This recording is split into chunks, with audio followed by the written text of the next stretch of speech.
Olá! Hoje a gente vai mergulhar aqui nos fundamentos da programação. Vamos usar uns materiais bem interessantes sobre lógica, também sobre Python, R e aquele conceito-chave, APIs. A ideia é descomplicar isso tudo, pegar o que é assim essencial mesmo para entender como essas coisas funcionam juntas. Ok, então, vamos organizar essas ideias. Perfeito. Acho ótimo começar por aí porque, antes de sair usando qualquer ferramenta, é muito importante entender a lógica por trás, o porquê daquilo funcionar daquele jeito. Isso sim é construir uma base sólida, sabe? Um conhecimento que realmente fica. Exato. E falando em lógica, o material descreve como essa técnica de encadear os pensamentos para chegar num objetivo. Isso me leva direto para algoritmos. Como é que a gente transforma essa lógica numa coisa que, sei lá, um computador consegue seguir? Boa, é isso mesmo. O algoritmo é exatamente essa sequência. Finita, lógica, sabe? Com passos bem definidos. Pensa numa receita de bolo, por exemplo. É um algoritmo. Instruções claras, uma ordem, um começo, um fim, para resolver um problema específico, que no caso é fazer o bolo. E é crucial entender, o algoritmo não é o programa em si, tá? É o mapa, o planejamento para criar o programa. Clareza aqui é tudo. Entendi, tipo, o passo a passo antes de codificar. E a gente escreve essas receitas usando as linguagens de programação. As fontes comentam sobre alto e baixo nível. Essa distinção, assim, na prática, hoje, com tanta abstração, ela ainda é tão marcante? Olha, conceitualmente, sim, ainda é relevante. Uma linguagem de alto nível, tipo Python, que a gente vai falar, usa termos mais próximos da nossa fala, né? Isso agiliza muito o desenvolvimento. Já as de baixo nível, elas falam mais a língua da máquina mesmo. Isso pode dar mais performance, em alguns casos, mas exige bem mais do programador. Hoje em dia, é claro, a linha está mais tênue para muitas aplicações. A gente usa ferramentas de alto nível que já são super otimizadas para rodar rápido. Legal. E dentro dessas linguagens, para guardar as informações que a gente usa, temos as variáveis e as constantes, certo? Como elas funcionam? Isso. As variáveis são como caixinhas na memória do computador. Elas têm um nome, um endereço, e a gente guarda ali dados que podem mudar durante a execução do programa. Tipo o nome de um usuário, um placar de jogo. Já as constantes, o nome já diz, né? Também guardam dados, mas são valores fixos, que não mudam.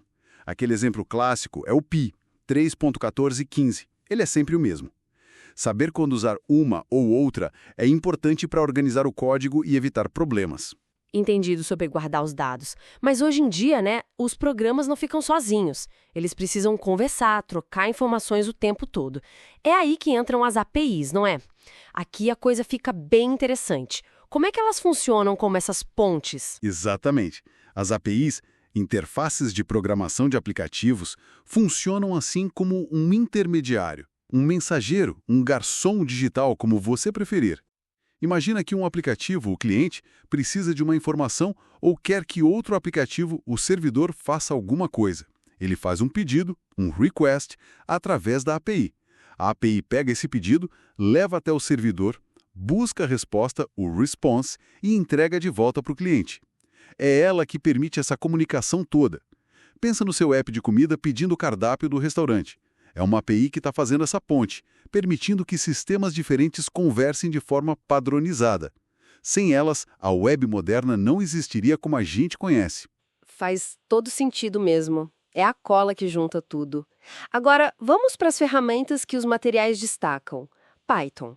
Tem essa fama de ser super legível, quase como ler inglês. Que mais que se destaca nele? A legibilidade é um ponto fortíssimo, sim. A sintaxe é limpa e o uso da indentação para marcar os blocos de código ajuda demais nisso. Mas tem outros pontos cruciais. A tipagem. Python tem tipagem dinâmica. O que isso quer dizer? Que o interpretador, na hora que o código roda, ele meio que infere o tipo da variável. Se é um número, um texto, isso acelera a escrita. Mas, ao mesmo tempo, tem tipagem forte. Isso é importante. Significa que ele não deixa você fazer operações sem sentido entre tipos diferentes, tipo somar um texto com um número diretamente. Ajuda a pegar erros, sabe? Ah, Então, dinâmico na definição, mas forte na operação. Interessante. Exato. E ele é multiparadigma. Você pode programar orientado a objetos, de forma funcional, procedural, te dá muita flexibilidade. E as estruturas de dados principais que você vai usar direto são as listas, que são coleções ordenadas e que podem mudar. As tuplas, que são como listas mais imutáveis, não dá para alterar depois de criar, ótimas para dados fixos, e os dicionários, para associar uma chave a um valor, tipo um nome e um telefone.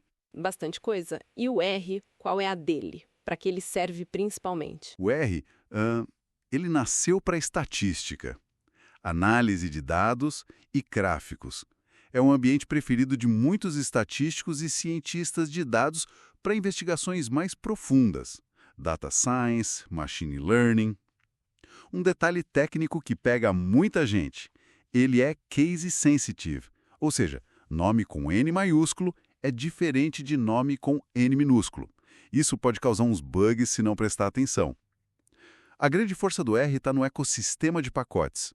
São milhares de bibliotecas criadas pela comunidade para fazer praticamente qualquer tipo de análise estatística ou visualização que você imaginar. E ele organiza os dados de um jeito um pouco diferente do Python. Usa muito objetos como vetores, matrizes e os famosos data frames, que são como tabelas.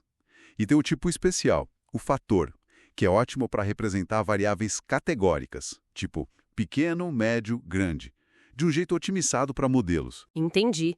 Então, no fim das contas, o que tudo isso significa? Como essas diferenças todas impactam na hora de escolher uma ou outra? Olha, entender essas características, essas nuances, ajuda demais a escolher a ferramenta certa para cada trabalho, né? Python é super versátil, é um verdadeiro canivete suíço. Ótimo para desenvolver web, para automatizar tarefas, para criar scripts em geral, e também muito forte em data science, especialmente com bibliotecas como Pandas, NumPy, Scikit-learn. Já o R é mais especialista. O foco dele é em estatística e visualização de dados complexos. Bom, ainda é imbatível em muitas áreas específicas. O ecossistema de pacotes para estatística é gigantesco.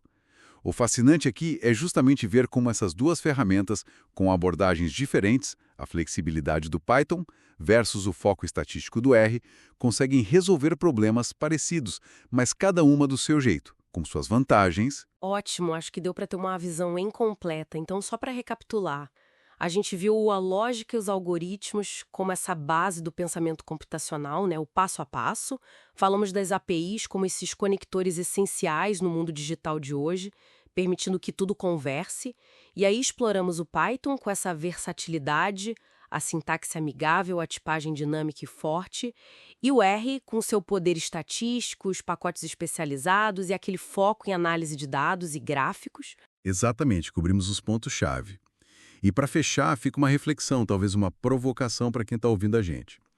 Já que o Python lida muito bem com estruturas flexíveis como listas e dicionários, e o R tem essas estruturas mais, digamos, rígidas e orientadas para a estatística, como os data frames e os fatores, como será que a escolha inicial de como você estrutura seus dados brutos pode influenciar não só a eficiência da sua análise depois, mas talvez até o próprio tipo de insight, de descoberta, que você consegue tirar daqueles mesmos dados?